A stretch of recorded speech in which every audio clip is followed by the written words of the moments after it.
Yan magandang umaga, buhay tracking. Yan mga idol, muli natin silipin natin at dalawin ang nagagandahang mga klase ng ibon dito sa compound ng Yunardo family mga idol. Yan mga idol, ito po kasing mga ibon na to, yan medyo mailap po yung iba. Pumapasok po sa kanilang mga box. May mga klase kasi po at mga pangapangalan nito mga idol. Ito yatang nasa harapan natin na to, hindi lang siya basta tinatawag na lovebirds. Meron po kasi silang mga klase-klase ng pangalan mga idol.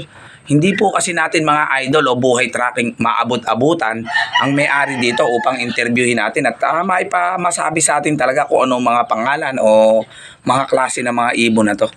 Yan, nagtatago po mga idol yung iba. Lahat po na yan meron siyang mga ibon. Kumpleto lahat yan ng bawat butas o kulungan. Kaya lang po mga idol, parang mailap sila. Kaya nang lumapit po tayo, nagpasukan sila sa mga box o kanilang mga hawla dyan sa loob. Yan, mabuti po itong apat na to. Ayan, nakaano siya sa atin. Humaharap sila sa atin tuwing pupunta tayo. Tsaka itong magpartner na yan. Ayan, mga idol, nagtatago yung nagtatago po mga buhay tracking itong apat na may box.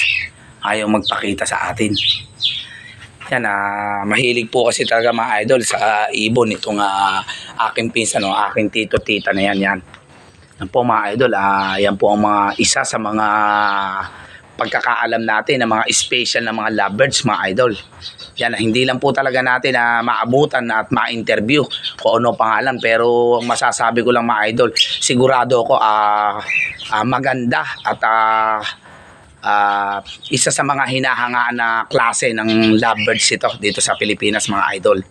Yang na yan dahil sinadya talaga nila na kung saan nila nakuha yan o binili nila mga idol upang makapag-breed talaga sila. Yan mga idol. Yan ang klase ng mga ibon. Yan, hindi lang natin masabi tuloy sa inyo kung anong mga pangalan nitong mga ibon na to, pero sigurado ako idol buhay tracking meron silang mga klase-klase ng pangalan. Ayan, bumalik ulit mga idol, talagang mailap sila sa tao. Hindi natin alam kung anong dahilan, kung baka meron pa silang anak na dinadalaw o itlog. Ito pong mag-asawa, yan partner po sila.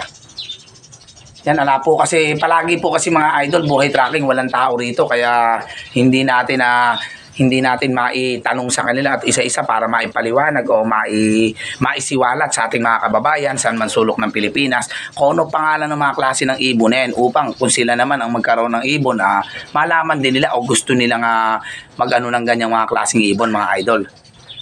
Yan, si buhay tracking, di naman po ako talaga mahilig sa ibon. Pangkalsadahan at karagatan tayo bilang isang truck driver.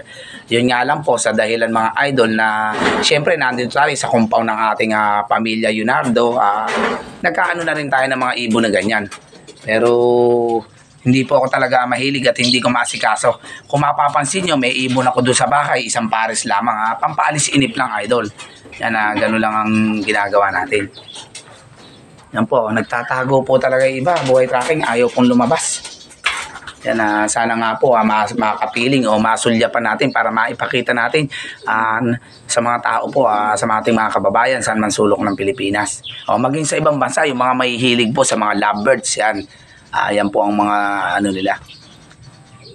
May mga pangalan po yan at variety o klase mga idol . Hindi lang natin talaga